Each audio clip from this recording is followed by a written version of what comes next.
Isang mapagpalang araw po sa ating lahat mga sipag. For today's vlog po mag-test run po kami ng dalawang generator. Dahil every week po ang aming schedule nito. Let's go po, go go go mga kasipag.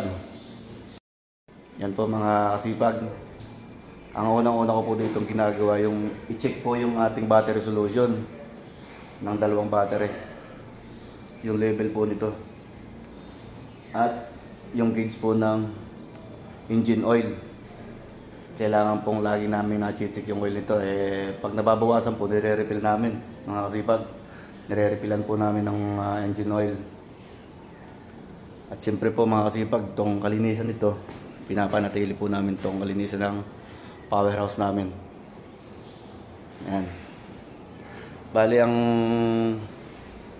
test run po namin ito every Thursday, Friday, Saturday. Alin man doon sa tatlong araw na yon, pwede ka mag-test run ng isang araw ng take 20 minutes bawat isang generator. Yan po. Ito po yung Caterpillar. At ito naman po yung Perkins. Ito po yung backup. Yung Caterpillar po ang standby namin pag nagka-brown out po, pag nag-power interruption ng Meralco. At yun din po yung coolant nito. Ando po sa taas, radiator nya para sa radiator. Yun po kailangan ding i-check kasi bumababa rin po, nababawasan rin po yun. Ay paano ngayon, pag nire-refillan po namin yan, hindi po basta tubig lang na nanggaling sa gripo. Ang nire-refill po namin dyan, alkaline water po o mineral water. Yun po ang advice sa amin nung supplier ng generator. At ito pa rin po yung battery ng Perkins mga kasipag. Naka 24 volts din po yan. Permis din po yan. Chinecheck namin yung level ng tubig nito. Yung tubig ng battery solution. Yan. Po.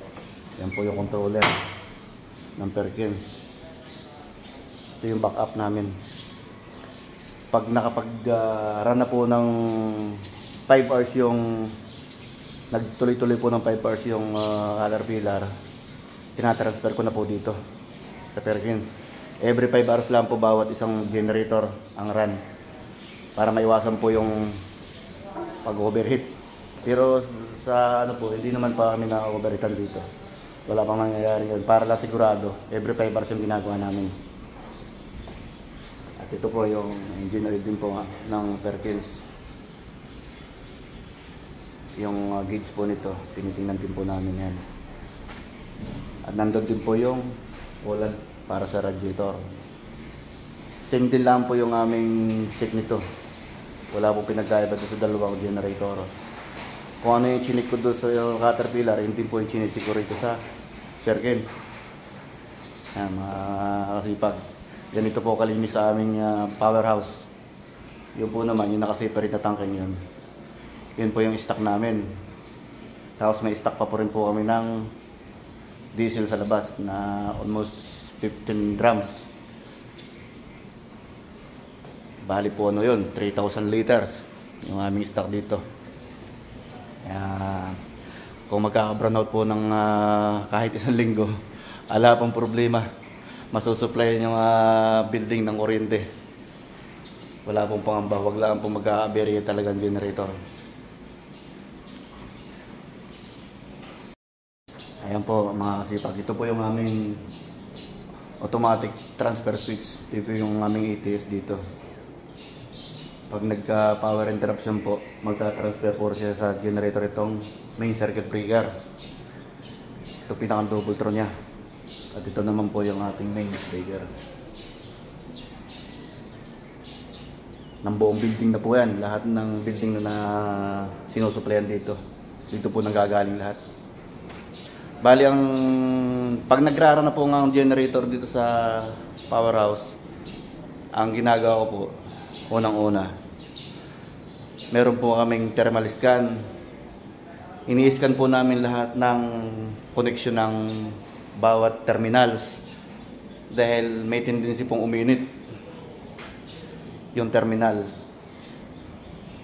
Yung temperature po niya pag lumampas na po ng 70, kagaya po ito, yan, yung busbar na yan, ito yung tatlong busbar na, tapos yung terminal, yung tatlo, bali 6, 12, ibaba itaas, pati yung busbar, ito po yung busbar niya, ang double throw.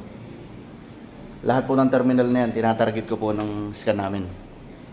At saka po siyempre, pag rara na yung generator, sinusukat na po namin yung voltahe kung hindi po nag-undervolt o nag-overvolt. Pero ito po naman, nakapix po naman yung voltahe nito dahil mayroon pong adjustment dito sa generator nito. Nandito po sa nakaprogram na po yan dyan. Ito po mga kasipag. Bali yung terminal din po ng breaker nito, ng Perkins at saka ng Caterpillar, ini-scan din po yan. Tinithermal scan din po. Tapos yung voltahe at saka amperahe, sinusukat ko po na yan ng tester. Meron po kami rito tester, magamit po kami rito thermal scan sa tester na ang brand po ay Flock, magandang klase. Kasipag, kaya ayos na ayos. Yan po ang aming setup dito. Yan, yung mga naka cable tray na yan, yan po yung wiring ng load side at line side ng generator. Papunta sa pabalik at papunta sa ATS. Yan.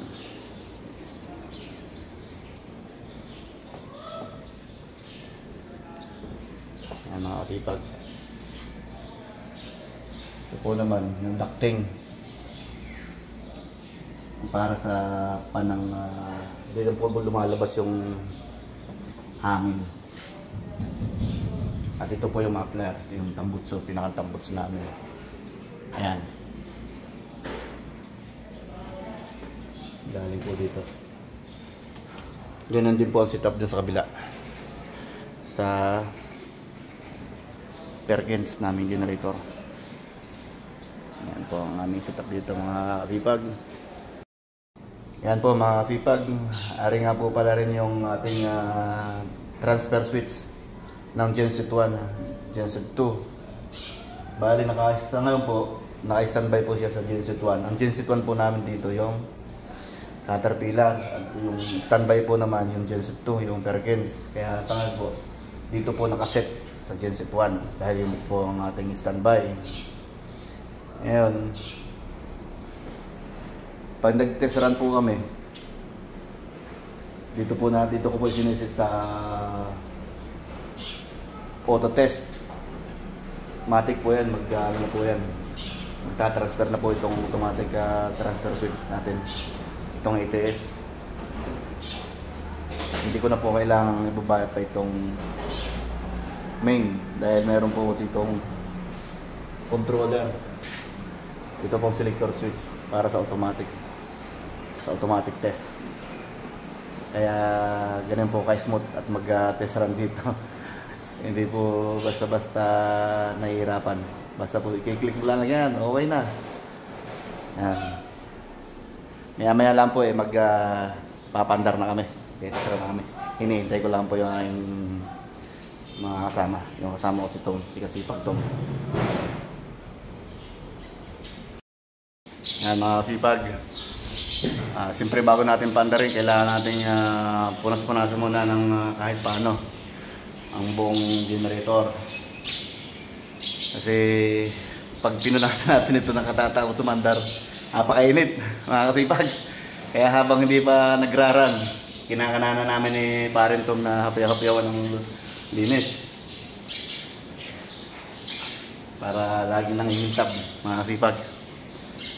Hindi basta-basta lumuluma. Kaya yung pinalitan ko rito maintenance si Paring Andro, kung ano yung ginagawa niya yung kalinisan dito, tinutuloy ko rin. mga kasipag. Napakalinis nun sa sa kanyang tinatrabaho. Kaya tinutuloy ko rin mga kasipag kung ano yung naiwan niya rito. Ginagawa ko rin. Shoutout nga pala dyan sa iyo, paring Andro sa Europe. Ayos. Pasalubong nga. Chocolate. Unas-unas lang tayo mga kasipag. Yan lang naman ang trabaho namin para laging okay. Andun din si paring Tom. Kabila, pinupunasan din yung Perkins. Paring Tom, saan ka?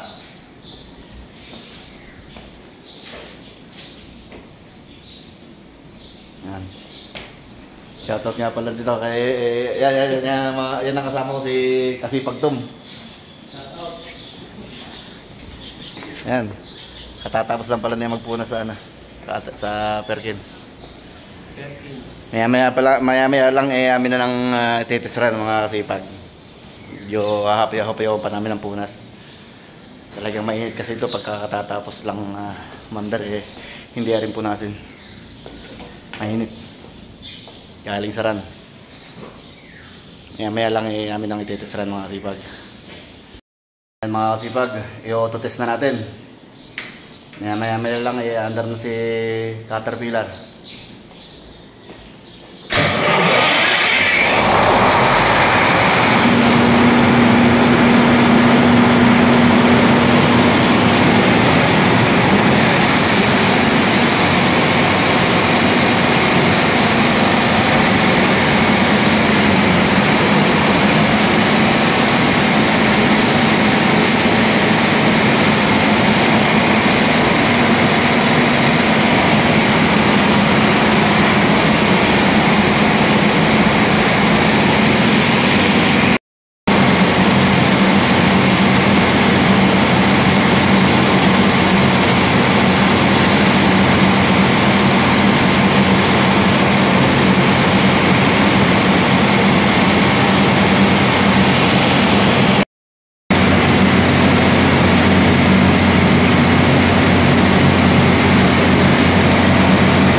Yan po mga kasipag, tapos na po ang aming test run sa dalawang generator. Bali po tag 20 minutes lang po yung aming pag-test run sa dalawang generator bawat isa.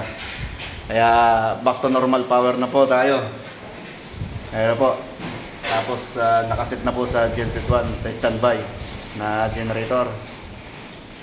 Kaya hanggang dito na lang po ang aking videos mga kasipag. Sana po ay suportahan niyo lagi ang aking YouTube channel. Thanks for watching po mga kasipag. Bye-bye!